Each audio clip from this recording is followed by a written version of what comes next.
Disfruta el sabor de siempre, con harina de maíz mazorca. Y dale, dale, dale, dale. La vuelta al plato. Cocina arepa, también empanada. Juega con tus hijos, ríe con tus panas. Disfruta en familia, una cocinada. En tu mesa las sillas nunca tan contadas. Disfruta el sabor de siempre, con harina de maíz mazorca. Y dale, dale, dale, dale. La vuelta al plato. Siempre felices, siempre contentos. Dale la vuelta a todo momento. Cocina algo rico, algún invento. Este es tu día, yo lo que siento. Tu harina de maíz mazorca de siempre, ahora con nueva imagen. Guarda tus fundas, que Arroz La Garza te trae una funda de premios. Compra tu funda de Arroz La Garza en cualquier presentación. Regístrate enviando una foto del código por WhatsApp al 809-390-9200 y ya estás participando. Arroz Premium La Garza. Definitivamente el mejor arroz dominicano. Ahora vamos a hidratarnos con agua cristal en su nueva presentación de Tetra Pak. Agua cristal. Menos plástico, más vida. Sapphire Advisors. Asesoría objetiva en gestión patrimonial y finanzas corporativas. Soy Juan Manuel Peña, director de Sapphire Advisors, donde brindamos asesoría en gestión patrimonial con enfoque en inversiones internacionales y en finanzas corporativas, asistiendo en valoración de empresas, planes de negocio y estudio de factibilidad. Para más información, síguenos en las redes mercadosyvalores.rd y Sapphire Advisors o vía WhatsApp 809-224-8724. Sapphire Advisors. Sapphire Advisors y Bao Media Group. Mercados y Valores con Juan Manuel Peña.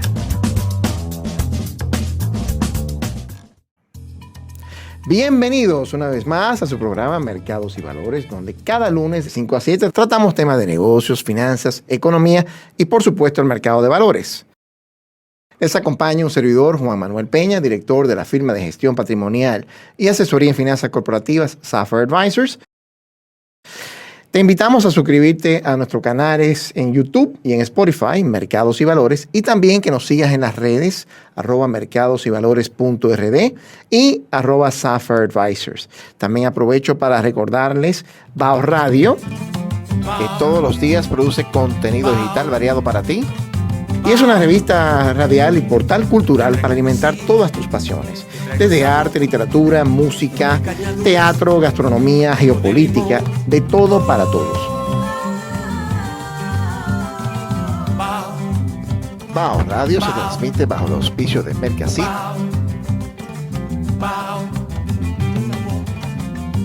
y Arroz La Garza. Pueden seguir a Bao Radio en Instagram, en @Bao Radio, y por ahí acceder al Linktree, que le va a conectar a YouTube y a Spotify, donde pueden encontrar todo nuestro contenido.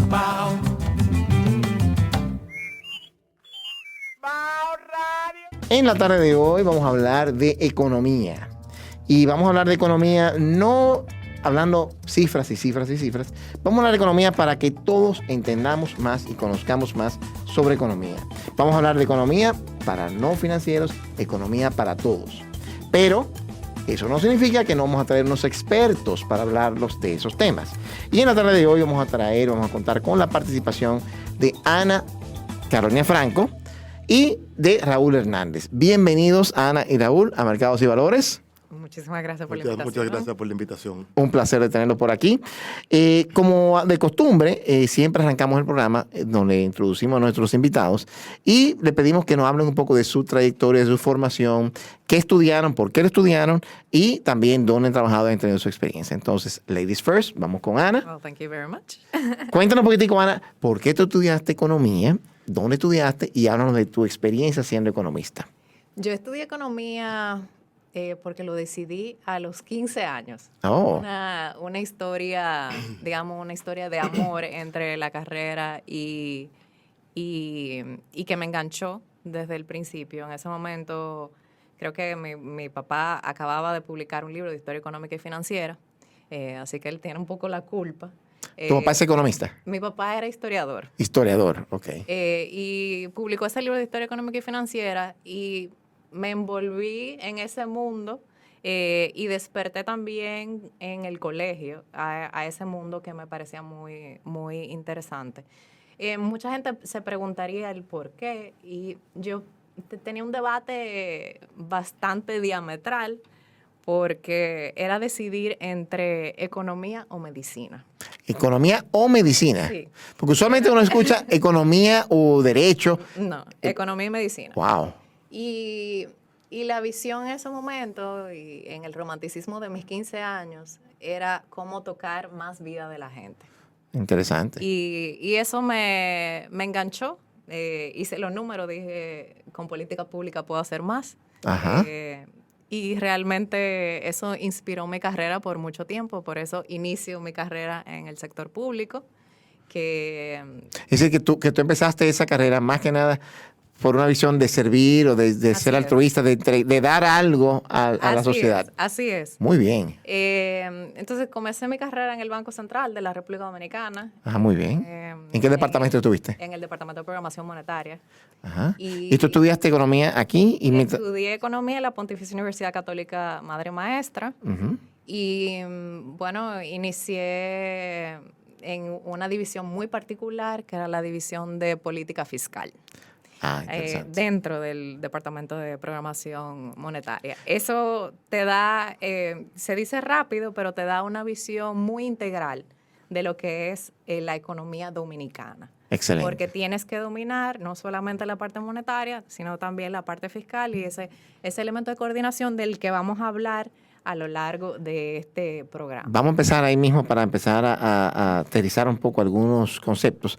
Cuando hablas de política monetaria versus política fiscal, danos ejemplos de lo que es una cosa, lo que es la otra, en cuál interviene el Banco Central, en cuál el central es sencillamente un monitor o un consejero. Uh-huh. Cuéntanos un poco de eso. Mira, en términos prácticos, la política monetaria es muy sencillo. Toca lo que tiene que ver con el medio circulante, es decir, tasas de interés, puede también intervenir haciendo modificaciones en el encaje que tienen las entidades de intermediación financiera. Por el otro lado, y eso de manera muy sucinta, ¿no? Por el otro lado, la política fiscal es la que ejecuta el gobierno de manera directa a través de sus gastos, por un lado, sí, o ingresos, es decir, a través de impuestos y su política en términos tributarios. Entonces, esos son, poniéndolo lo más sencillo posible, que representa la política fiscal y la política monetaria. En términos estrictos, y permíteme aclarar, la ortodoxia manda, y es lo que está visto que funciona, a guardar una independencia de la política monetaria sobre la política fiscal. Y eso es sumamente importante porque da una señal, primero, a los mercados, evita temas como el crowding out o el efecto de desplazamiento de la inversión privada. Y, también da garantías a los ciudadanos de previsibilidad. Correcto. Entonces, creo que con eso... Muy bien. Y ahí te voy a preguntar, cuando tú estabas en política fiscal, básicamente era analizando lo que hacía el gobierno, pero desde el punto de vista del Banco Central. Sí, fíjate, para poder efectivamente coordinar, manteniendo su independencia, coordinar, el Banco Central todavía hoy tiene una unidad de política fiscal que mira las acciones del gobierno para poder obviamente reaccionar y tomar las medidas de respuesta que fueran necesarias en los eventos que así lo ameriten. Fantástico. Y luego entonces, ¿te mantuviste en el Central hasta qué tiempo? Estuve unos años ahí en el Banco Central, luego retorné, fui a estudiar fuera en varias oportunidades. ¿Hiciste alguna maestría? Un máster en análisis económico aplicado. ¿Dónde la hiciste? En la Universidad Pompeu Fabra, en Barcelona. Ah, muy bien. Regresé al país y al tiempo fui a FIU, a Florida International University, y hice un máster en Economics again, con un enfoque en Industrial Organization. Ah, muy interesante. Ajá, y ahí alcancé la candidatura doctoral. Wow. Entonces, en Industrial Organization es más bien, por ejemplo, ¿qué se mira? Las estructuras competitivas, de que no haya un tema de monopolio, oligopolio, ese tipo de cosas. Sí, que es un poco, y para ya entrar en materia, es un poco como una especialización de la microeconomía, Ajá. donde se miran las estructuras de los mercados y cómo estos están organizados. Es decir, que de los técnicos que una procompetencia debería consultar en algunas situaciones, me imagino que te usan a ti como un perito experta en esos temas. O me usarán. O te usarán. Muy bueno, muy bueno. Ya saben, tomen nota, procompetencia, para que tomen nota de Ana Carolina. Excelente. Vamos ahora entonces a pasar a Raúl. Cuéntanos, Raúl, de también similar, por qué estudiaste economía, qué estudiaste, dónde estudiaste y tu trabajo. Mira, ¿por qué estudié economía?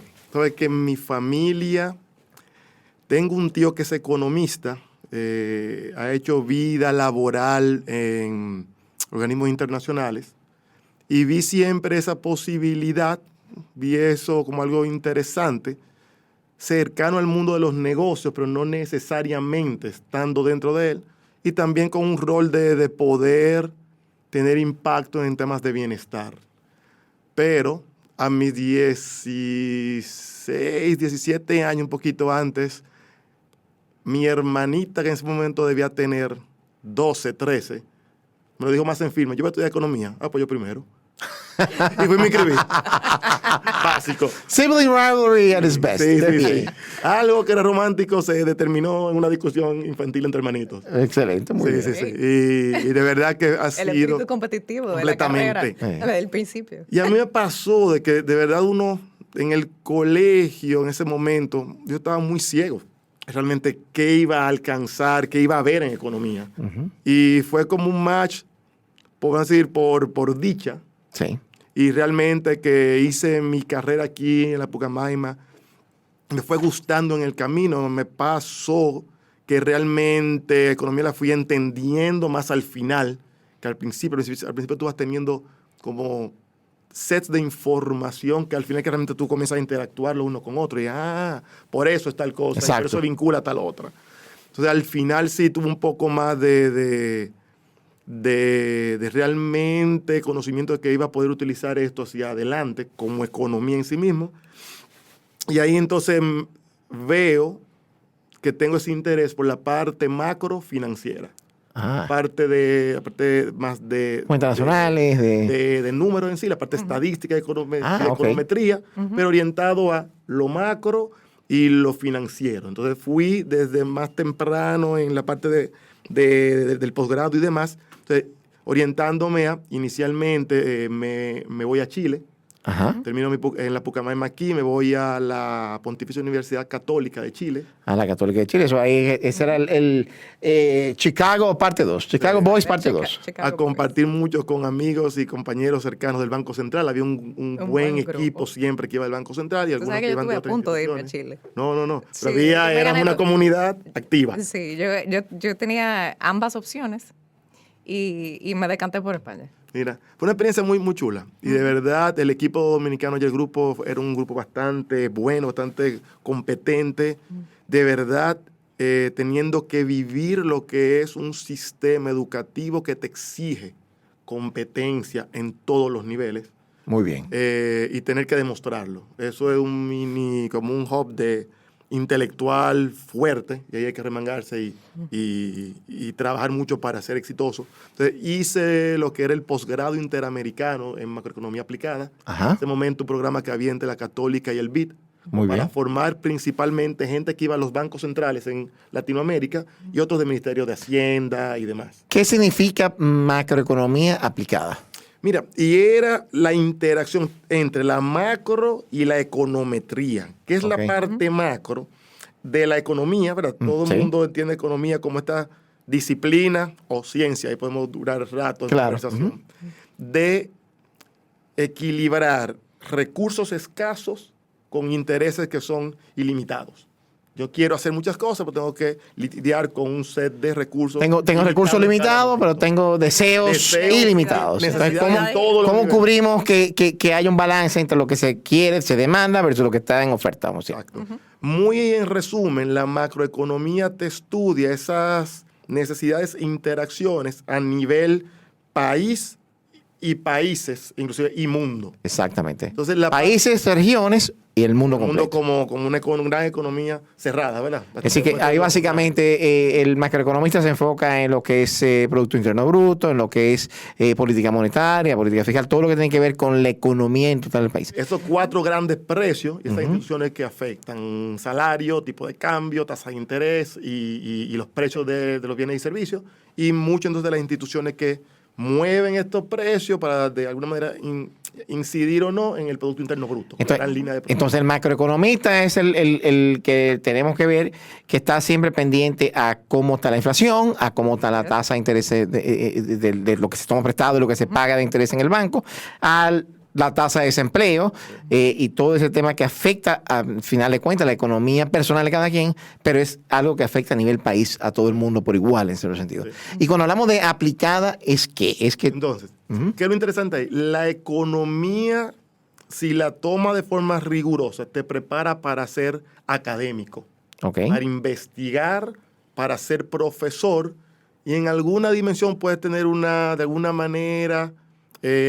si te vas de la escritura, de la investigación, puedes irte al mundo de la asesoría. Pero como este era un programa montado para que se aprovechara sobre todo en el gobierno, la parte aplicada venía con la parte cuantitativa. Como yo uso, es decir, un instrumental estadístico para explicar mejor estas variables que estamos conversando y el arte dentro de la disciplina, proyectar.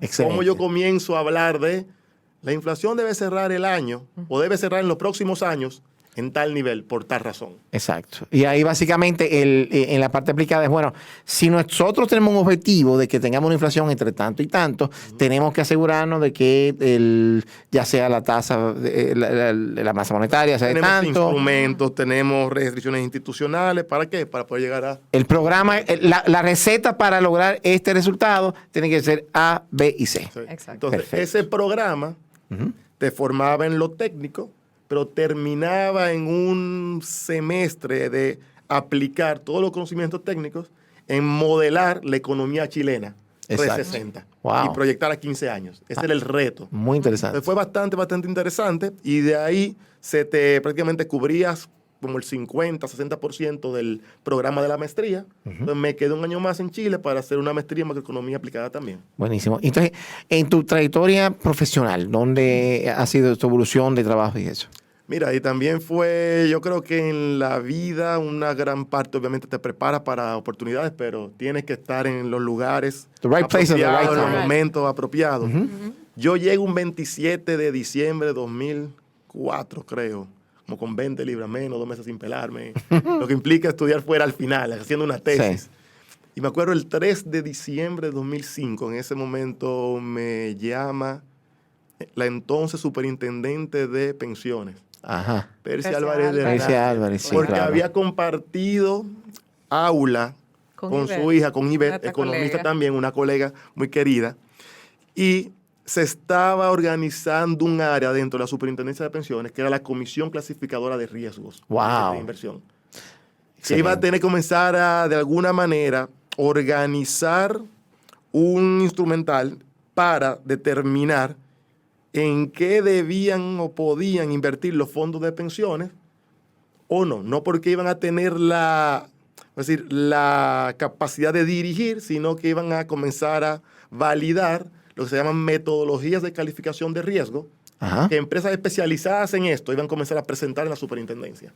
Excelente. Entonces, de cero, como de los primeros roles que tuve fue eso de organizar estas metodologías dentro del gobierno para comenzar a validar lo que iba a ser hoy este gran, grupo de inversionistas institucionales. Claro. Entonces, yo fui en la parte formándome para más pensando en la parte de asesoría, en la parte cuantitativa, y se me dio una carrera bastante linda y retadora en el área de regulación y supervisión, porque duré 3 años en la superintendencia de pensiones, ahí salgo a hacer un doctorado, pero después me quedo un tiempo como asesor externo en la superintendencia de pensiones, termino mi jornada allá, tuve la dicha de entrar al proyecto que terminó siendo la ley de fideicomiso y mercado hipotecario. Buenísimo. Sentado en aduanas, porque por cosa de la vida el superintendente de bancos de ese momento pasó a cubrir la Dirección General de Aduanas.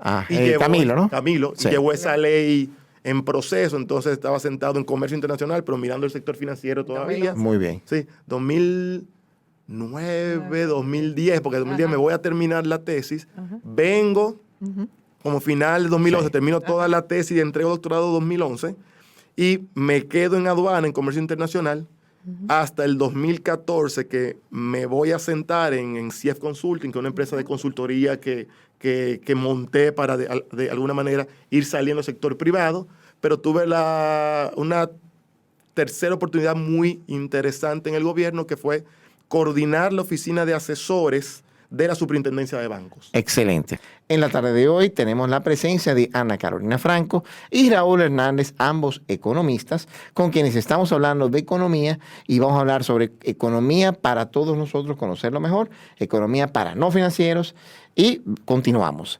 Nos estabas comentando, Raúl, para que nos cuentes lo que hace CF Consulting, para que sepan lo que el servicio que tú ofreces y después nos cuentas tú también, Ana, de tu propia firma también. Mira, CF Consulting surge como un centro de investigación, muy romántico también en economía y finanzas, y rápidamente el tercer mes nos damos cuenta, en el 2006, varios amigos y yo, que no se puede vivir en este país de la investigación pura. Entonces sale el apellido de la Consulting para dedicarnos a hacer servicios de consultoría, en lo que veíamos a partir del 2006 iba a ser como la ola de oportunidades en el mercado de nuestro país, que era el mercado de valores y todo el tema económico de transformación institucional que iba a venir con él. Muy bien. Entonces se crea en el 2006 también como de alguna manera dejar un pie aquí activo en lo que en mi caso y en ese momento los otros fundadores íbamos a hacer estudios de doctorado y evitar separarnos del mercado dominicano por 4 o 5 años. Correcto. Entonces, CF ha evolucionado mucho, del 2006, una idea de 3 amigos, lo que soy. Hoy tiene un concepto más de one-stop shop, y siempre dando vuelta entre economía, finanzas y desarrollo de sociedades. Pero hoy en día el core de asesores es pequeño, pero tenemos una serie de asesores satélites que servimos como ese one-stop shop, ese frente comercial de muchas personas especializadas en diferentes nichos. Muy bien. Hacemos equipos muy a la medida para apoyar principalmente iniciativas que tienen que ver con economía más gobierno o el área financiera, muy especializado en el mercado financiero amplio y algunas mejoras institucionales. Es decir, que ustedes principalmente le dan, atienden lo que son tanto entidades del gobierno como también entidades financieras, ese tipo de público principalmente. Por lo general es institucional. Ajá. De CIEF, que se ha dedicado más a la parte de consultoría, sale el Instituto de Finanzas de Santo Domingo para tener un brazo de formación. Excelente. Hay muchos requerimientos de formación, vamos a decir, en la parte normativa. Y también, en la medida que el mercado se hace más competitivo, hay exigencias de formación continua en el sector, tanto en las áreas financieras, en las instituciones financieras, como las áreas financieras del sector real. Fantástico. Entonces, ese es el nicho que cubrimos en el Instituto de Finanzas de Santo Domingo. Excelente, muy bien. Y personalmente tengo un rol muy importante para mí, porque es una industria en la que creo mucho. Sabes que soy el director técnico de la Asociación Dominicana de Administradores de Fondos de Pensiones también. Fantástico. Muy bien, muy bien, muy bien. Pasemos ahora contigo, Ana Carolina. Cuéntanos de ti, de tu firma que estás... Gracias. Mi firma se llama JBS Auditores y Consultores. Es una firma que surgió en 1957. Wow. Fundada por la primera mujer contadora de la República Dominicana, que para mi orgullo me tocó que fuera mi abuela.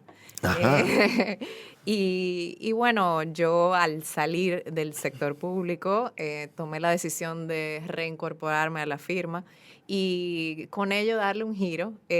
Primero logramos la representación internacional de Russell Bedford International para República Russell Bedford.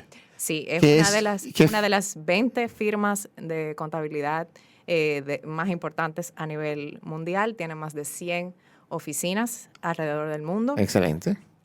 Y ahí el core business es auditoría y contabilidad, y desarrollamos además, en el sentido que todos los que estamos en este mundo de la consultoría, pues vemos las necesidades de nuestros clientes hacia un one-stop shop, donde se puedan apoyar en todas sus decisiones de negocios. Así que en la parte económica, yo hago el lead, no solo como Managing Partner, sino también como Lead Economist. Ajá. Y tenemos también apoyo en el área legal y tributaria. O sea que para mí retornar al sector privado fue digamos, un reto muy bonito de asumir en lo personal. Fantástico, muy bien, muy bien. Pero vamos a pasar ahora a entrar ya en el tema que nos ocupa. Y ya hablamos, Raúl nos explicó un poco de la visión macro. Cuéntanos tú, Ana Carolina, la visión de la microeconomía. Sí, pues, como explicaba Raúl, y tengo que partir de ese ejemplo, lo macro se encarga de las grandes decisiones que nos afectan a todos. Y lo micro, pues, va a analizar, digamos, o a abordar las decisiones tuyas de consumo. Por ejemplo, ¿por qué tú eliges un producto, un café determinado? ¿Qué hay detrás de esas decisiones? Por ejemplo, la microeconomía va a lo pequeño, digamos, y por eso ese... Por ejemplo, trabaja con un sector industrial. Puede ir a analizar sectores, analizar industrias, analizar empresas o analizar patrones de consumidores específicos. Excelente, Entonces, excelente. Yo creo que esa es la manera más llana de explicar Muy bien. la diferencia. Muy bien. Y hay un concepto que se habla mucho de lo que es positive and normative economics. Cuéntanos un poco de esa diferencia aterrizado a que el público entienda la importancia de una versus la otra, para entonces seguir entrando ya y desarrollar los temas de hoy.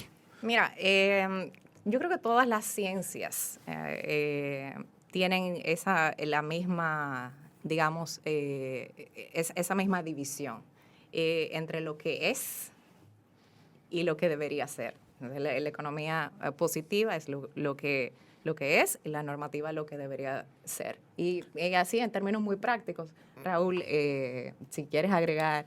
Sí, mira, es muy interesante porque hay una realidad, por ejemplo, con un ejemplo bien reciente, la última cifra de crecimiento, vamos a decir, por el indicador mensual de actividad económica del Banco Central, presenta una tasa de crecimiento para el mes de junio, si no recuerdo mal, de 5.8%. Eso es una realidad. Punto. Ahí no hay un juicio de valor. Exacto. Podemos entrar a discutir 3 horas. Y eso es un ejemplo de... Esa es la parte positiva. Positiva. Esto es lo que hay. Hecho, Haz claro. eso. Se combina El hecho es estos que la economía sectores. creció 5.8%. That's it. That's Eso it. es. Ahora, Entonces, podemos irnos a discutir. ¿Es Ajá. bueno, es malo, es sostenible? ¿Va a generar inflación? No. Ahí viene todo lo ¿Creo o normativo. no estos números? Entonces, toda esa discusión que se da, o sea, en base a algunos o principios o algunas interpretaciones sobre ese valor. O sobre una teoría. O sobre la teoría por la cual yo miro ese número. Entonces, ya esa es la parte más, esa parte de juicio de valor es lo normativo. Entonces ahí, por ejemplo, el ejemplo es positivo. La economía creció 5.8%. El juicio normativo, ¿verdad? Puede ser, yo entiendo que si ese crecimiento de 5.8% nos va a llevar a que la política del Banco Central tiene que continuar siendo más restrictiva porque estamos en un camino que todavía hay temor inflacionario. Claro, estamos sobrecalentando la economía. Ya es una interpretación sobre ese 5.8. La expansión está por encima de Exactamente. ese Lo que potencial. debería ser. Pero claro. cada cabeza es un mundo y cada economista, por todos que pueden tener todo el tipo de preparación que haya, va a tener su propio juicio sobre cuál es qué es lo que más conviene o no, según su propio criterio y su propio análisis. Escuela de pensamientos, o Exactamente, análisis. con la Perfecto. teoría en la que se apoye La para hacer el teoría. análisis. Ahí que viene el tema ese, la cita famosa que había, creo que era de Harry S. Truman, que decía, yo quiero un economista. Yo quiero un economista con un solo brazo, porque tú le dices, bueno, dígame entonces, ¿qué es lo que ustedes recomiendan? Bueno, por un lado, on the one hand, tal cosa, y on the other hand, tal cosa. Entonces él dice, no, dime lo que es una sola cosa, no me digas las dos diferentes versiones. Muy bien, muy bien, muy bien. Bueno, entonces vamos ahora a hablar un poco de definiciones, de algunos conceptos. Yo me apoyé buscando alguna fuente que nos ayude como guía para que nos acompañe y sirva como de digamos, de framework para esta conversación de hoy, hay un libro muy popular que dicen que es el libro de economía básica académico más popular, más vendido de todos los tiempos, que es de un profesor de Harvard que se llama N. Gregory Mankiw. Yeah, George Mankiw, que el apellido se escribe M-A-N-K-I-W.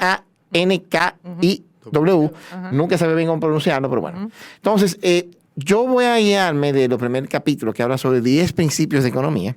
Entonces, yo voy a introducirlos y le voy a pedir a Ana Carolina y a Raúl que nos comenten un poco de su visión particular sobre esos diferentes principios. Entonces, primero, antes de entrar en eso, vamos a poner algo que todo el mundo que estudia economía, el primer nombre que se atraviesa, que es el famoso Adam Smith, que en 1776, ¿verdad? Escribió este libro de... The Wealth of Nations. The Wealth of Nations, la riqueza de las naciones. Y de ahí viene el tema, el término de la mano invisible. ¿Por qué lo consideran a él el padre de la economía? Mira, es sencillo. Y es un... Adam Smith era escocés, ¿verdad? Ajá. Okay. Es un tema interesantísimo porque cualquiera que escuche la definición de economía pensaría que cómo va a ser que solo en 1700 alguien se puso a organizar o a pensar en qué era esto. Y la verdad es que antes de él habían ya escritos, habían personas viendo lo que era, digamos, la economía. De hecho, Adam Smith no pudo haber existido si no hubiera tenido al lado de él un profesor como Hume. Claro. Y hay un maravilloso libro que se llama El infiel y el profesor, que habla de esa relación entre Hume y Smith. No, y de hecho, te vas a hacer una pausa ahí. Don Pepín Corripio, una vez que me reuní con él cuando era banquero, nos pusimos a hablar de los temas y me comentó, y también lo hice en una charla, dijo, hay que pensar que desde la Biblia, el primer texto de economía está en la Biblia, cuando te habla de las 7 vacas gordas, las 7 vacas flacas. Entonces, desde ahí ya se ve esos conceptos. Entonces, lo que sí hizo Adam Smith, que no había hecho nadie antes en su libro de La riqueza de las naciones, fue un ejercicio científico de observación. Cuando tú lees, una parte de la riqueza de las naciones, te das cuenta que él se para a ver lo que está sucediéndose alrededor, observación dentro del método científico, y sistematiza y crea teoría. Y eso sí le da un título que es irrevocable, que es el de el padre de la economía. Como la conocemos en Occidente, de la economía moderna, hay que poner esos títulos para aclarar por qué él, porque es quien lo organiza, pero no pudo haber sido sin tener, y creo que es importante también para el rescate de la filosofía, que la gente que piensa que los economistas, el otro día, a raíz del son día impersonales. Y a raíz del día del economista había una cita muy bonita de Samuelson. Paul Samuelson. Ajá, que decía que tenía que tener un economista. Y yo creo que la filosofía es un campo que sirvió de base para que se desarrollara nuestra disciplina. Fantástico, fantástico. Muy bien, algo que leí también ahí es que algo que logra encauzar Adam Smith es que demuestra cómo, aún con el interés propio de cada quien, que con el mercado libre la sociedad termina logrando sus beneficios colectivos. Entonces, muy interesante ver eso. Vamos a pasar ahora entonces con los... No hay distorsiones de mercado. Exactamente, cuando no hay distorsión de mercado. Claro, y con todo el laissez-faire también hay que tener regulación para que las cosas funcionen.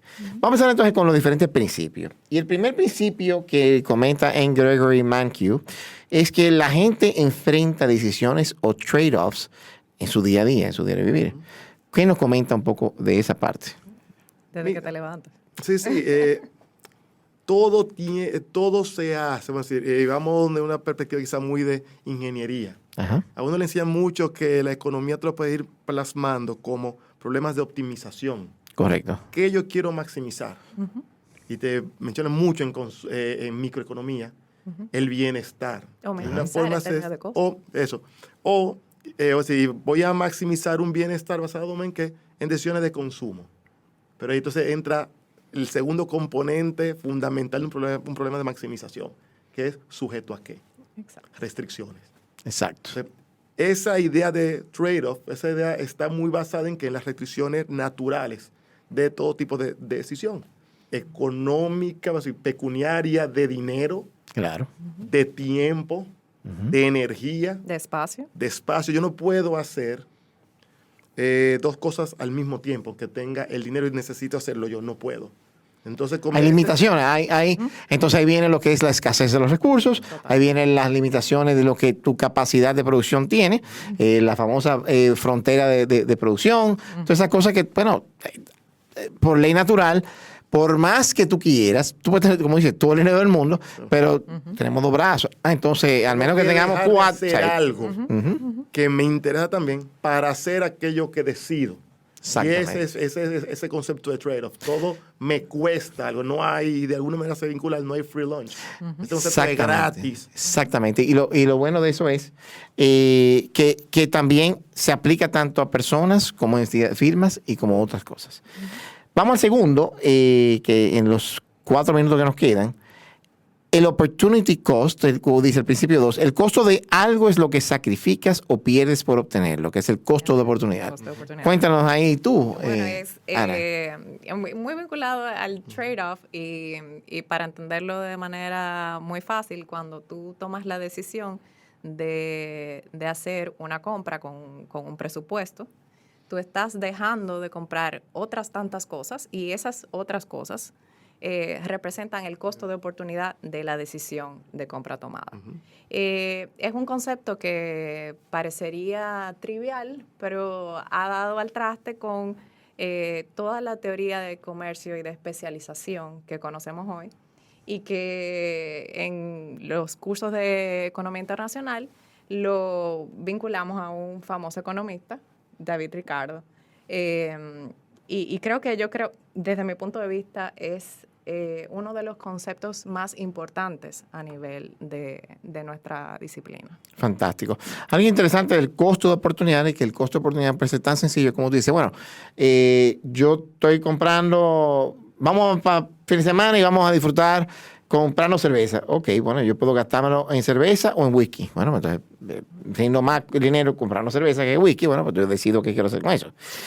Lo otro que sí también, ya llevándolo a un tema más sofisticado, compañías que están haciendo proyectos de inversión, se utiliza mucho el concepto del costo de oportunidad del capital. Así es. El Opportunity Cost of Capital, donde yo decido, bueno, yo como compañía tengo diferentes proyectos o alternativas de inversión.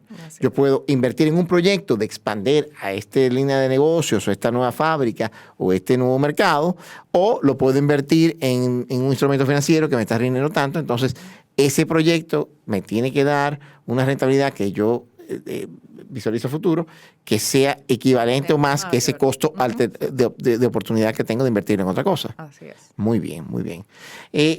Nos quedan 2 minuticos en este momento acá. Vamos con el próximo principio, que lo vamos a agotar en ese segundito. Principio 3. La gente piensa de manera racional y marginal. Cuéntanos tú en un minuto. Hay la data. Mira, y obviamente la economía en lo micro parte del individuo y la macro cada vez más te enseña que es como tú aglutinas los individuos que te forman las instituciones, los sectores y la sociedad como un todo. Y un principio que cada vez, inclusive ya es una discusión vieja, ha quedado demostrado que tiene limitaciones, ese principio de racionalidad ilimitada que hay obviamente cuando tú comienzas a estudiar economía. La mente es muy poderosa, pero el cerebro con el cual tomamos las decisiones es un animal de hábitos y de hacer shortcuts para tomar decisiones. Exacto. Entonces, un mismo mensaje, como se marca en el positivo o el negativo, se ha enseñado ya, que genera decisiones diferentes en las personas. Sí, y no solamente eso, Raúl. Estamos viendo, por eso decía, hay la data.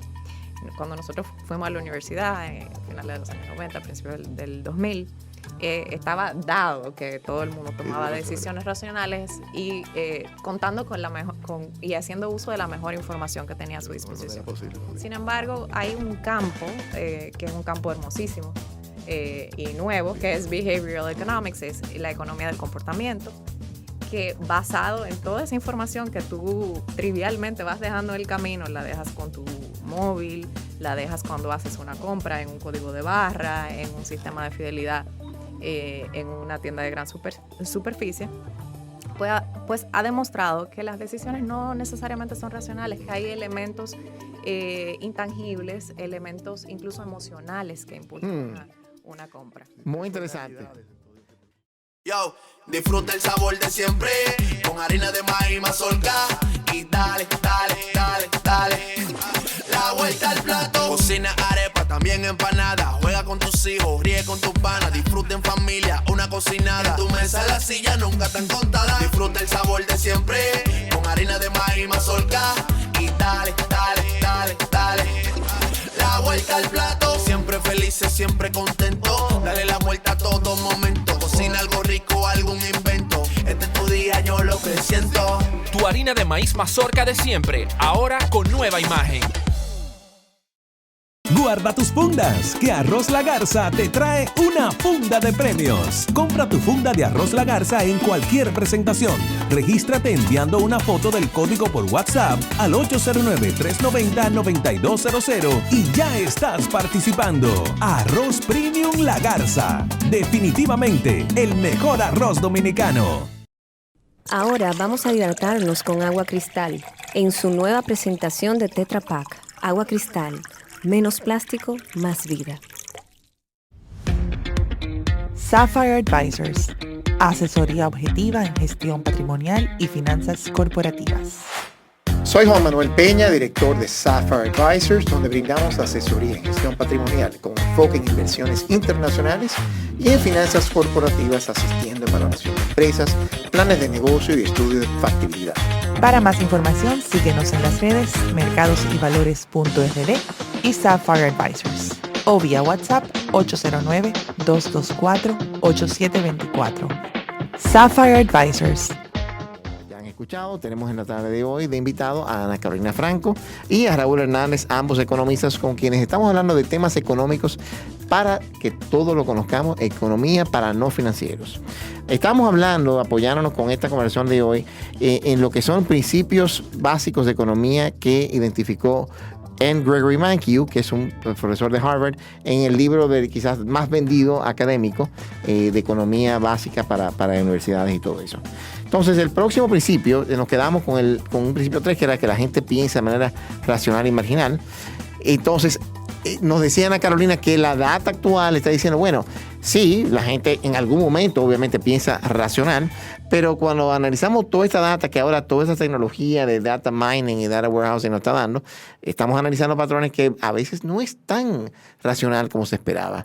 Y se da ahora con este campo de economía que se llama economía de comportamiento, behavioral economics, que nos da ese tipo de información. Si quieres puntualizar un minuto más de ese tema para pasar después al próximo principio. No, yo creo que ahí lo que habría que agregar es que sigue siendo muy relevante los precios marginales, la data marginal sigue siendo muy relevante y que parte del tema de ese supuesto de racionalidad en la toma de decisiones se pone, digamos, en entredicho y está apoyado hoy en data que no, de la que no gozábamos cuando se hicieron estos primeros modelos, y eso es importante. Es una demostración más de que nuestra ciencia cambia como cambia el mercado, y lo hace con una adaptación efectiva, ¿no? Ahora, creo que algo importante de tomar en cuenta con eso de que la gente piensa de manera racional, es quizás cuando vemos un poco y analizando ya lo que hemos conversado sobre el costo de oportunidad y ese tipo de cosas, que,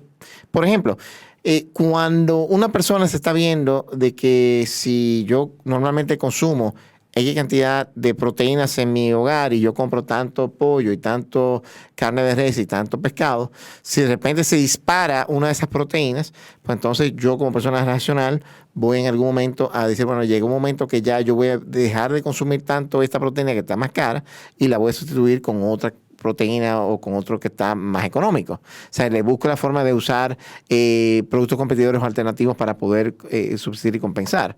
Así que un poco de pensamiento ahí quizá aplica esa parte racional de, bueno, al final de cuentas, el ser humano toma decisiones muchas veces no racionales, porque somos seres humanos y tenemos emociones, pero el raciocinio te llega y te da por dónde ir, por esa vía. Entonces, vamos al próximo principio, que es el principio 4, que la gente responde a incentivos. Totalmente. Cuéntanos eso de incentivos. Chicken carrots. Hay un ejemplo del libro de texto que se usa mucho en micro Ajá. para explicar y es el ejemplo del palo y de la zanahoria para hacer una traducción literal de ese fenómeno, ¿no? Y lo vemos en temas regulatorios, por ejemplo, cuando hay una situación de incumplimiento y hay una potestad sancionadora que se aplica a un regulado. Y vemos la parte de la zanahoria cuando tú quieres, por ejemplo, en términos micro, hacer que alguien compre un producto en una gran superficie, pues tú diriges una oferta especial con un 2x1, por ejemplo, y ahí estás dando una zanahoria de la manera más fácil que le llega a todo. También hay mucho, por ejemplo, en el término laboral, cuando tú ofreces y quieres incentivar que tu fuerza de venta se enfoque en un producto particular, pues entonces tú haces una promoción o haces una comisión especial o una campaña dirigida en ese sentido. Exacto. Muy bien. Vamos al próximo, que es ya pasando a cómo la gente interactúa con la economía. Primero estamos hablando ya los primeros 4 principios que cubrimos ahí, que la gente enfrenta decisiones o trade-offs o compensaciones. 2, que la gente, que el costo de algo es lo que sacrifica o pierde por obtenerlo. Que 3, que la gente piensa de manera racional o marginal. Y también el 4, que la gente responde a incentivos. Todos tienen que ver con el individuo. Ahora vamos a pasar a cómo interactúa la sociedad a nivel colectivo. Y el principio 5, que el comercio ayuda a todos. Y esto aplica tanto en el comercio local, o sea, entre personas, desde las economías originales donde había el trueque, hasta los negocios de hoy, donde alguien compra y vende, pero todo el mundo es un ganar-ganar. Y eso se lleva también al tema internacional, donde por muchos años hemos tenido mucha gente que le hacía frente a lo que era el libre comercio y cómo en el tiempo se ha visto que el libre comercio y todo lo que es el intercambio comercial ayuda. Cuéntanos tú, Raúl, ese principio, ¿cómo tú lo ves? Mira, el comercio sí tiene, es decir, la fuerza de darle bienestar adicional a una sociedad. No implica que toda persona en todo momento va a estar ganando del comercio. Hay ganadores y perdedores. Y eso es importantísimo. ¿Por qué? Porque como sociedad sí, si basamos el comercio en ventaja competitiva, vamos a producir más de aquello donde en términos de todo lo demás generamos más ingresos como sociedad. Eso se va a traducir en mayor capacidad de compra para la sociedad y mayor consumo y más duradero en el tiempo. Eso es una medida muy desde la perspectiva económica de bienestar en el tiempo. Ajá. Entonces, ese es el poder de comercio. Sí. Ahora, sí es cierto que hay algunos sectores en los cuales no vamos a ser competitivos. Entonces, hay un elemento también de política pública, de cómo tú insertas ese grupo que está en ese sector, que en el tiempo no va a poder competir en aquello. O lo compensas, o lo ayudas a que se prepare. Pero necesito un apoyo, una asistencia para poder entrar en la parte que es más productiva. Claro. Pero el comercio sí tiene esa capacidad de desplazar esa frontera de producción y de consumo y hacerla sostenible en el tiempo. Muy bien. Ese es el gran poder del comercio local e internacional. Muy bien. Sí, y es importante que resaltar que siempre estamos haciendo estas aseveraciones en el entendido de que no existen distorsiones ni... El mercado tiene espacios de mejorarse porque puede haber distorsiones de precios, puede haber temas de externalidades, de información. Y eso lo tenemos en uno de los próximos principios. Sí. El principio 6 habla de que los mercados son usualmente buenas maneras de organizar la actividad económica. Y cuando hablamos de mercados, hablamos de mercados libres. Así es, validamos. Y creo que el ejemplo ahí, que eso se puede hablar muy rápido, lo que vemos positivo es que las economías que se rigen bajo un mercado libre han subsistido y han evolucionado. Aquellas economías que vinieron de un sistema socialista con comunista, que eran más dirigidos, esos experimentos vimos que fallaron y por eso ya todo eso, lo que era la Unión Soviética y lo demás, ha pasado a otra existencia. O hicieron una transición. O hicieron transición como tuvieron que hacer. O la economía china, que exacto, que ya hoy es una economía capitalista bajo un direccionamiento particular. Sí, pero si el mercado tiene ese gran poder, el mercado es muy eficiente. Sí. El incentivo privado lo maximiza, vamos a decir, esa parte de producción y bienestar privado. Sí. Puede haber una diferencia de ese, vamos a decir, ese bienestar público, un tema de externalidad, un tema de imperfección en el mercado, pero a medida que tú puedas revelar los costos y los incentivos y la parte de estímulo social, el mercado puede asignar estas informaciones de la mejor manera posible. Muy bien. Y eso que usted ha mencionado ya hablando de los otros principios, para el principio 7, que dice que el gobierno puede mejorar los resultados del mercado. Así es. Básicamente interviniendo. ¿Cómo interviene el gobierno en mejorar esos resultados del mercado? Mira, hablaba Raúl hace un momentito del caso del comercio exterior, donde hay ganadores y perdedores. Digamos que hay un sector que es penalizado por una entrada de mercancías a menores costos que los que ellos pueden ofrecer a nivel local. Correcto. Y obviamente en el tiempo ese sector a nivel local no va a permanecer ofreciendo sus productos. Ese sector en el corto plazo puede recibir un apoyo que puede ser directo o indirecto o puede reeducarse, que era lo que hablábamos hace un minuto, para dirigir sus esfuerzos hacia otra actividad productiva donde sí el país pueda generar, digamos, saldos positivos en términos comerciales. En otras palabras, el gobierno puede utilizar de los principios incentivos para fortalecer o compensar o motivar la producción de algo en particular que entiende que hay una oportunidad de mejora. Por ejemplo, algo que ha sido muy positivo es que a través de varios gobiernos se ha ido fomentando a través de estímulos la ley de cine y todo lo que es usar la República Dominicana como destino del cine, y está dando sus resultados. Estamos trayendo cada vez más producciones de más envergadura internacional aquí en el país con eso. Lo otro importante también es la parte del gobierno como regulador. Así y cómo hay el término famoso en francés del laissez-faire de los mercados, de que los mercados corran por sí solos.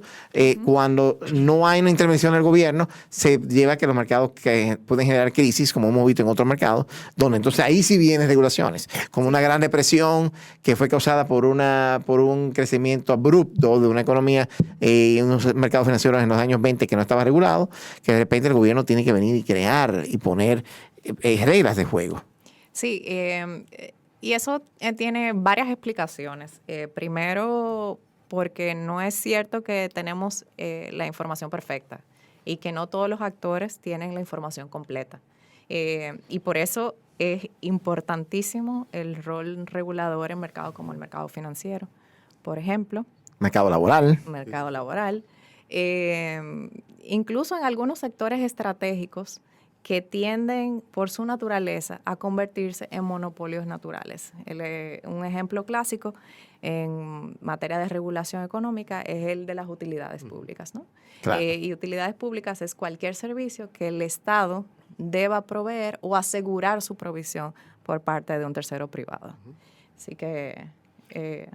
sí. Y el tema de regulación es tricky, o sea, es un tema que hay que también abordarlo con prudencia, porque es cierto que hay sectores que tienen esa inclinación natural a ser de alguna manera monitoreados, regulados muy ex ante por un gobierno o supervisados en su operación.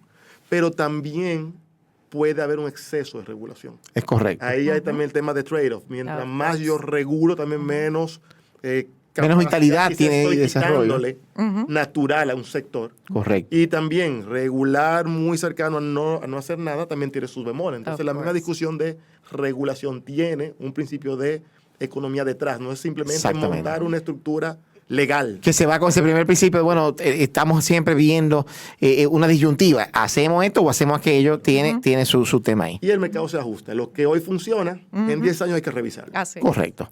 Así. Vamos ya a pasar a lo que son los próximos principios, que son los últimos 3, donde ya es viendo cómo la economía funciona a nivel país o a nivel macro, que es el área de ustedes, especial de ustedes.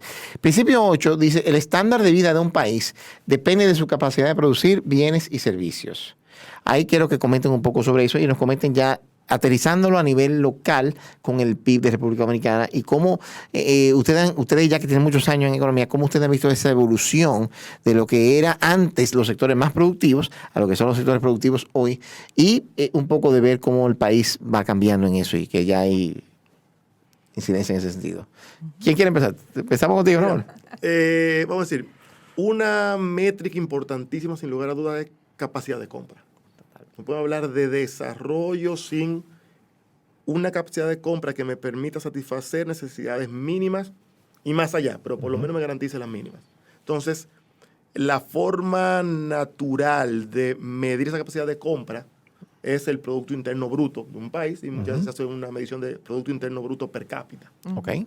Ahora, ¿qué compone el Producto Interno Bruto en la medición? Mira, hay distintas formas de llegar a él, pero vamos a decir, la producción interna de un país es todo lo que se produce dentro, vamos a decir, por ese país en bienes y servicios en un tiempo determinado. O sea, consumo, producto, o sea, lo que se termina comprando de consumo. Demanda agregada, consumo, inversión, privado, inversión, exportación. Cuando hablamos de inversión es básicamente bienes capitales, lo que las empresas formación compran. bruta de capital. Exacto. La creación de maquinaria, inventario, ese tipo de cosas. No estamos hablando de inversión financiera, sino es inversión en temas que me generen riqueza a una empresa. Por el lado de la demanda. Tengo Correcto. exportaciones menos importaciones, que es de alguna manera la balanza comercial, y tengo el gobierno. Correcto, los gastos del gobierno, que es lo que comentabas al principio. Sí. Hay de otras maneras. Puedo verlo como la sumatoria de los valores agregados que ahí sí entra el sector financiero. Así es. Ajá. Entonces tú tienes toda la sumatoria de los sectores productivos que la que uno suele ver, cómo le fue al sector primario, agropecuario, cómo le fue al sector construcción y minería, y cómo le fue al terciario, que es servicio, incluyendo servicios financieros. Y cuéntanos, ¿cuáles son los sectores más importantes que contribuyen al PIB en República Dominicana? Mira, por volumen, estamos hablando de una economía de servicios. Okay. Una economía de comercio es importantísimo. Y por peso puntual, el sector construcción es sumamente importante. Muy bien. Directo. Ha sido 2% a junio. Que es muy, muy sensible en este momento porque un sector construcción que implica hacer proyectos que se miran en términos de varios meses, es muy sensible a lo que está pasando hoy fuera y que se traduce en cosas acá. ¿Cómo yo puedo predecir el costo de los insumos de construcción en este momento? Bueno, y tradicionalmente muy complicado. Muy vinculado también al gasto gubernamental, a la inversión gubernamental. Gasto del gobierno, todo lo que se mueve alrededor de construcción. El famoso efecto multiplicador. Vamos a hablar ahora, y hemos seguido hablando en la tarde de hoy asistiéndonos de los principios de economía básica que están contenidos en el libro más vendido académico, que es de Anne Gregory Mankiw, que es un economista y profesor de la Universidad de Harvard. Estamos ahora tocando los principios 9 y 10. Y en estos principios es viendo cómo la economía funciona a nivel macro. Principio 9, nos comenta el libro, dice, el nivel de precio aumenta mucho cuando el gobierno, entre comillas, imprime mucho dinero. Y entonces ahí conversemos un poco y díganos, cuéntenos un poco de cómo ustedes ven ese principio. ¿Quién quiere arrancar? Vamos contigo, ladies first. Mira, interesante quizá poner en perspectiva primero qué es inflación. Inflación y definir qué es inflación, que es la variación de una canasta de precios, de una canasta de bienes y servicios predeterminada, donde tú asignas un valor en tu consumo y esa variación entre los precios de esa canasta es lo que nosotros conocemos como inflación y que muy atentamente todos los meses queremos saber a cuánto asciende para tomar decisiones. Vamos a aprovechar y a tapar un poco esa caja negra, esa magia que está detrás y llevarlo a lo práctico. Básicamente, esa canasta es el índice de precio al consumidor. Así es. Y hay un equipo, yo me acuerdo una vez que cuando yo trabajé en el Banco Central en una rotación, que tenían el índice de las PER y de PASH. Entonces, que tenían un grupo de encuestadores que iban a los mismos hogares. A los mismos hogares, con la misma canasta de consumo y dicen, bueno, ¿cuánto te estás gastando en esto y aquello? Y entonces, por eso pueden hacer comparaciones de manzanas con manzanas, porque son los mismos hogares con los mismos productos que están consumiendo, y entonces van midiendo cómo ha ido comportándose cada uno de esos rubros. Así se mantiene siendo hoy por hoy. Siempre se estira así, una encuesta a consumidores. El índice de precios sí sigue, el índice de precio al consumidor sí sigue una canasta base, en la medida que la capacidad de recolección de información se ha ido perfeccionando, se hace más frecuente que antes, una canasta que sí va variando más lentamente, Okay. es menos rígido el cambio de base, pero sí. ¿Y de cuánto es la muestra típicamente? ¿Cuántas familias? Hay que llamar a cuentas nacionales del Banco Central. Para que te cuenten esa parte. Sí. Ok, Sí. perfecto. Te cuéntanos un poquitico de el tema de teoría monetaria, un poco de Milton Friedman, que también era de esa política, de esa visión monetarista, que ligaba mucho lo que era el crecimiento de la oferta monetaria y la masa monetaria conjuntamente con el nivel de precios. Cuéntanos un poquitico de esa parte. Hay una línea que se resume mucho en sus investigaciones de la historia en Estados Unidos, inclusive también algunos patrones que se dieron en Europa con la Segunda Guerra Mundial, y es que la inflación, o sea, ese aumento sostenido en los precios, es un fenómeno monetario.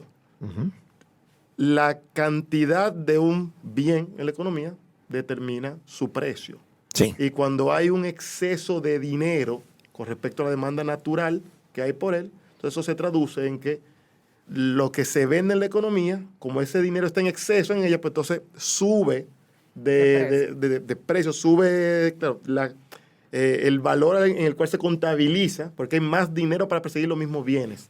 Claro. Entonces, al final... Si hay un aumento también de la demanda agregada, también te va a subir el nivel de precio. Sí, esa es otra razón, pero el tema de vincular con dinero es porque puede haber una ganancia de corto plazo con mucho más dinero, en la medida que se percibe que ese dinero está en la economía, tú puedes tener una ganancia en producción. Ahí tiene un rol importante las expectativas. Completamente. Y por Que eso si es que es el Banco esperado Central... o no esperado. Cuéntanos eso de la expectativa, si es esperado o no es esperado. Bueno, no es lo mismo tú saber que en 6 meses tú vas a ver un incremento en tus, digamos, bienes de consumo básico, donde te puedes planificar y organizar, que tener una sorpresa, digamos, de la noche a la mañana, como nos ha pasado con esta inflación externa que tenemos, donde no hay una previsión y los agentes no han podido organizar la información para planificarse. Muy interesante. Entonces, digamos que el COVID fue un ejemplo tácito, puntual, de ese tipo de sorpresa, ¿correcto? Uh-huh. ¿Qué es lo que nos ha pasado en estos momentos que hemos estado viendo inflación en tantos mercados como consecuencia post-pandemia? Mira, lo que dejó el COVID fue Ajá. una disrupción importantísima en todo lo que es cadenas globales de logística y, por tanto, cadenas globales de valor. Con lo cual, tener una serie de contenedores en el continente asiático y un suplidor mayoritario para el mundo completo, dejó lecciones importantes. Ahorita cuando hablamos de comercio, creo que también ahí hay una lección aprendida de cómo geolocalizar o localizar la producción de manera más eficiente y minimizar los riesgos, que es algo que no pensamos cuando localizamos casi toda la producción mundial. Claro. En el continente asiático. Entonces, eso obviamente, el flete es un componente importante de las compras y ese flete ha incidido en el consumo de todos los que importamos desde China, la mayoría del mundo. Uh-huh. Creo que seguido de esa crisis vinieron los cierres de ciudades importantes de producción de China y no se hizo esperar para que Rusia tomara la decisión de invadir un territorio como el ucraniano, que además tiene un peso específico. El granero del mundo. Exacto, en mercados fundamentales. Es decir, que ahí se ha combinado, por lo que tú estás explicando, un shock de oferta primero, porque tú tienes de repente lo que era el típico la típica producción y cadena de suministro totalmente golpeada. Ahí tienes ese primer shock. Tienes entonces, por otro lado, un aumento de demanda porque todo este dinero que el gobierno pasó a como incentivos, especialmente en Estados Unidos. Por el lado monetario y por el lado fiscal. Tenía Exactamente. doble estímulo. Transferencia. Doble cash. Entonces, doble aumento de la demanda. Entonces, como nos habla en economía, mayor demanda, situaciones de oferta, te va a causar un aumento de precio también. Entonces, aparte de eso, con este shock adicional de este tema de la guerra en Ucrania. Alimentos y combustibles, son Así dos temas que es, estamos así es. Exactamente. uno con otro. Un Exactamente. mercado de combustibles que en junio llegó a $127 el barril, precios que no veíamos hace. Entonces, nosotros que estamos aquí, que sí conocemos estos temas económicos, sí entendemos que esto tiene sus elementos globales, pero no necesariamente todo el mundo que está en el día a día puede entender y racionalizar. Sí, me molesta, me duele que ha aumentado el precio de todas estas cosas, pero esto no es culpa del gobierno, esto es consecuencia de una situación más global. Así es. ¿Cuándo es un aumento de precios y un nivel de inflación que se le puede atribuir a un mal manejo fiscal de un gobierno o mal manejo monetario de un gobierno versus, mira, esto es un asunto internacional que el gobierno tiene que adaptarse a ello y buscar la forma de cómo mitigar el que no me cruce esa inflación hacia acá o yo poder torearla aquí de otra manera? Mira, ahí vamos a retomar una conversación que tuvimos hace unos minutos sobre la normativa, ¿no? ¿Qué en términos normativos y cómo abordar en términos normativos la inflación? En el caso dominicano, la autoridad monetaria es la responsable y encargada de mirar con el toolset que tiene, digamos, la tasa de política monetaria que hemos visto que ha venido aumentando. Que ha venido aumentando precisamente buscando recoger esta liquidez. Porque el Banco Central hace inflation targeting. Es decir, mira al final del año previo proyecta una meta de inflación a la que debe de apuntar con las herramientas con las que cuenta. Entonces, esa es fundamentalmente por el lado monetario la responsabilidad. Luego está todo el argumento por el lado fiscal, ¿no? Y ya la década perdida de Latinoamérica, esos famosos años 80, nos dio lecciones importantes de qué no hacer como gobiernos, que se tradujo en un overheating de las economías en algunos casos, impresión de dinero, como hablabas hace un momentito, que son prácticas cada vez más lejanas porque hemos evolucionado, yo creo que favorablemente a nivel regional, hacia una disciplina fiscal, que también se ha visto con algunas excepciones en el sur del continente, se ha visto beneficiada de mercados de colocación de bonos favorables a las emisiones de nuestros países. Correcto. Muy bien. Y eso nos lleva al próximo principio, que es, dice, la sociedad mantiene una disyuntiva constante entre inflación versus recesión. Y ahí yo sé que ustedes tienen sus puntos de vista de cómo modificar un poco ese principio. Comenzando contigo, Raúl. Mira, mucha la discusión más moderna, casi contemporánea de política monetaria, política fiscal, se enfocó en el lado de la demanda agregada. Preparamos instituciones y estos esquemas con meta de inflación muy funcionales si los shocks venían de demanda por el lado de la demanda. ¿Por qué? Porque claro, de la crisis. El Banco Central su instrumental funciona muy bien cuando hay una relación que va en el mismo sentido entre inflación y crecimiento. Yo tengo una economía sobrecalentada, es cierto que me está presionando por ese crecimiento por encima del potencial, la inflación por encima de mi meta. El Banco Central restringe liquidez subiendo tasas de interés de corto plazo, eso permea la economía, me enfría la economía de a poquito porque el dinero se hace más caro, consumo menos, guardo más, invierto menos. El crédito aumenta el desempleo. Entonces se me desacelera un poco la economía y la inflación va de la mano. Esa es la política económica por el lado de la demanda. hoy volvemos a tener un fenómeno que no vimos hace casi 40 años, que son los shocks de oferta.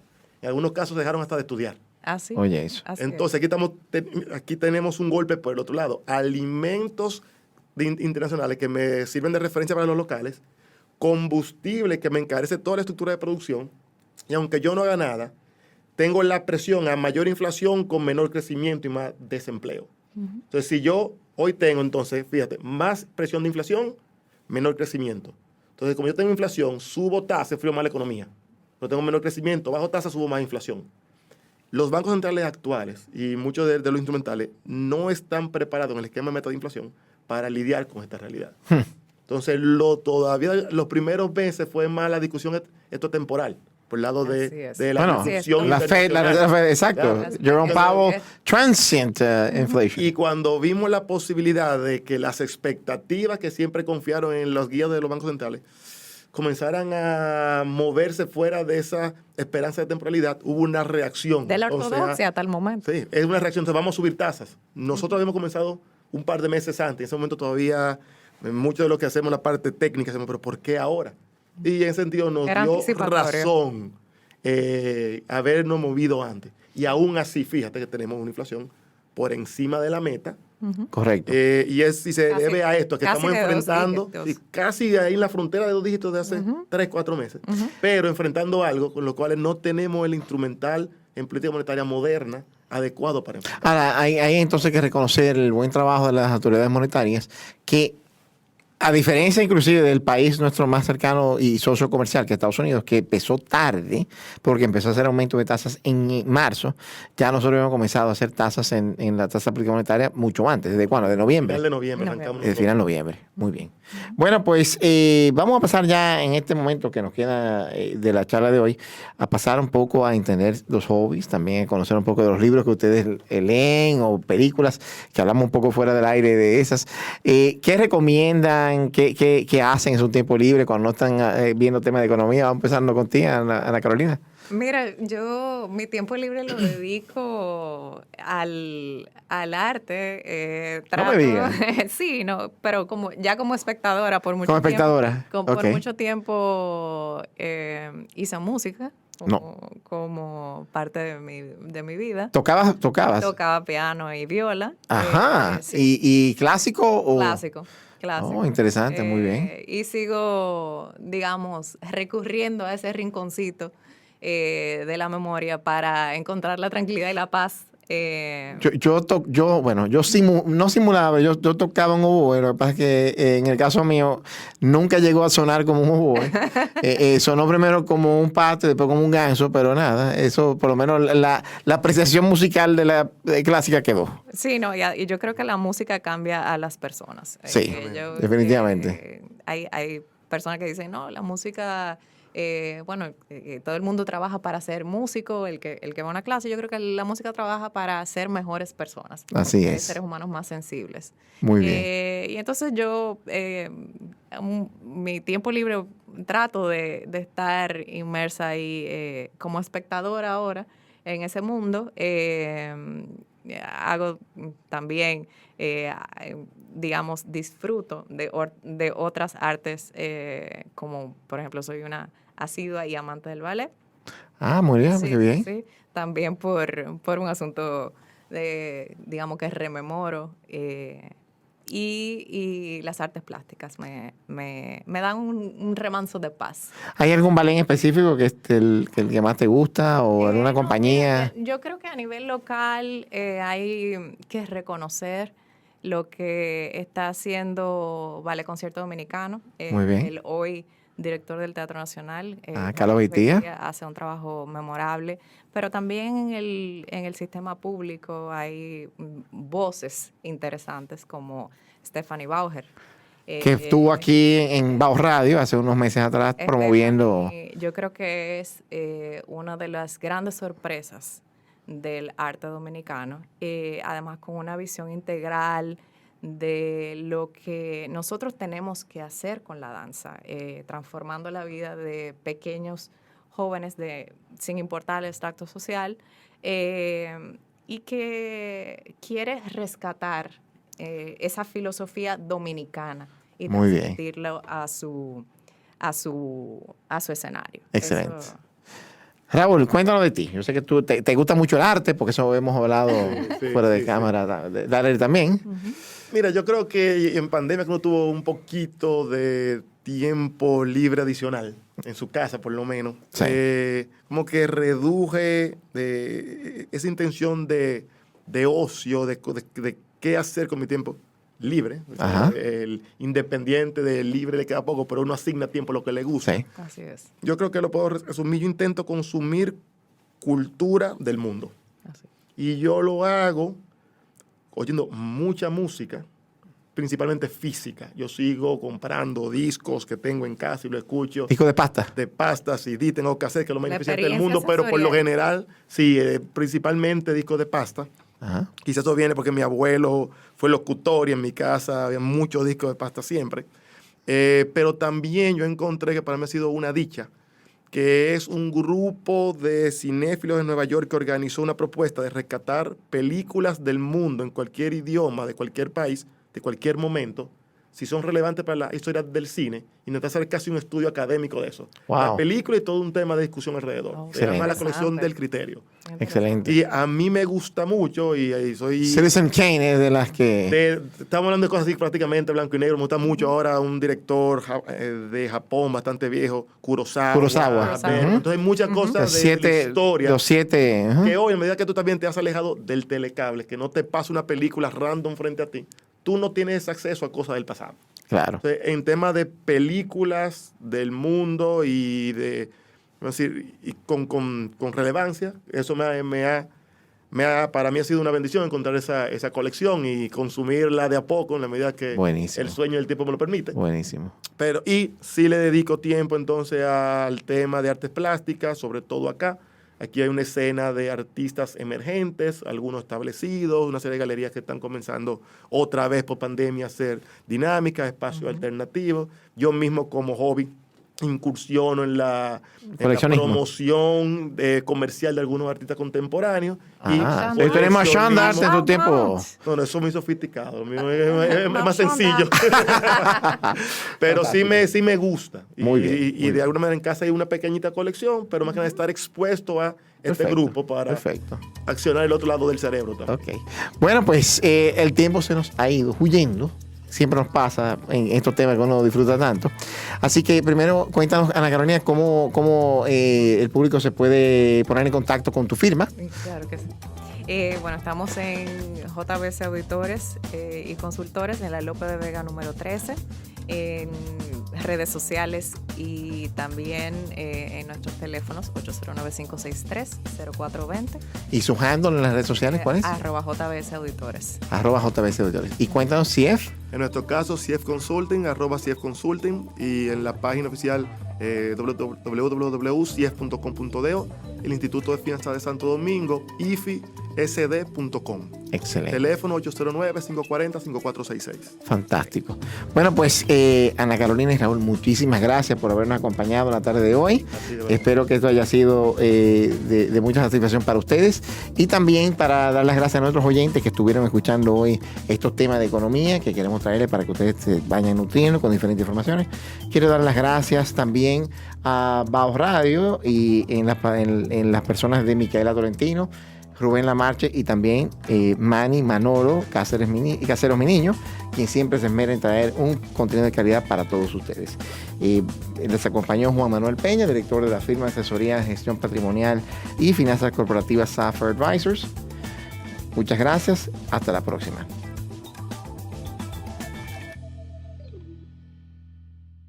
Disfruta el sabor de siempre, con harina de maíz mazorca, y dale, dale, dale, dale. La vuelta al plato. Cocina arepa, también empanada. Juega con tus hijos, ríe con tus panas. Disfruta en familia, una cocinada. En tu mesa la silla nunca tan contada. Disfruta el sabor de siempre, con harina de maíz mazorca, y dale, dale, dale, dale. La vuelta al plato. Siempre felices, siempre contentos. Dale la vuelta a todo momento. Cocina algo rico, algún invento. Este es tu día, yo lo que siento. Tu harina de maíz mazorca de siempre, ahora con nueva imagen.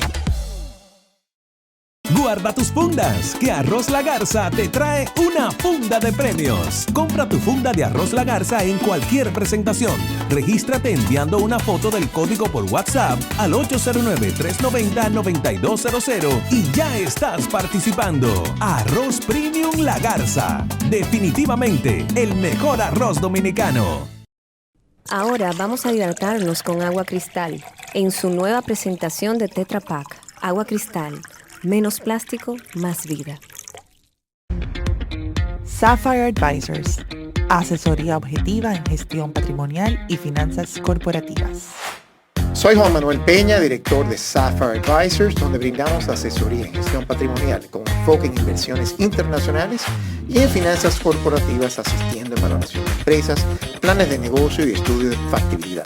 Para más información, síguenos en las redes mercadosyvalores.rd y Sapphire Advisors o vía WhatsApp 809-224-8724. Sapphire Advisors,